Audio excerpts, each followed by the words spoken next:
Peace activists from around the globe have designated 13th of January as a global day of action for Gaza. This call comes at the back of 12 weeks of Israeli attacks on Gaza. The Israeli attacks are generating destruction comparable in scale to the most devastating wars of the last century.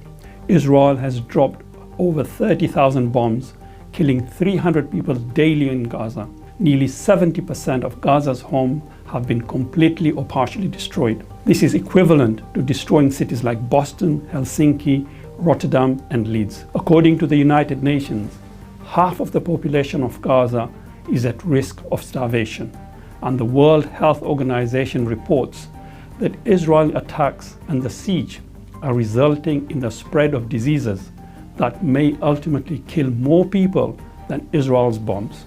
Further, Israel is continuing with its ongoing ethnic cleansing in the West Bank, the discrimination against Palestinians within Israel, and provocatively attacking targets in Syria and Lebanon. The unfolding genocide by Israel in Gaza has been made possible because of the unequivocal support of the USA and UK governments.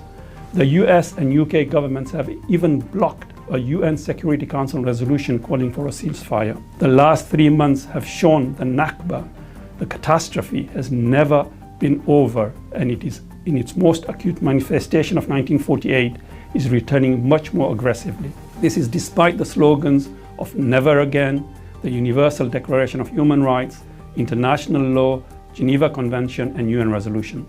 A global day of protest on 13th of January is necessary because the governments of the world and international institutes have failed to stop Israel.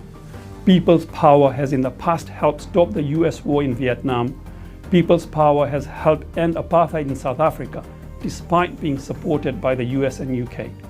The 13th of January global protest for Gaza, as such, is the realization that people power is needed today more than ever to end the genocide in Gaza. It is about ordinary people demanding that governments and institutes shift away from war and usher in a humane global order of equity and justice. For these reasons and more, we are already witnessing groups from Asia, Africa, Australia, across the Americas and Europe starting to mobilize for the 13th of January. I hope wherever you are in the world, you will also make efforts and join this global day of action for Gaza on 13th of January, calling for an immediate ceasefire and help stop the genocide in Gaza.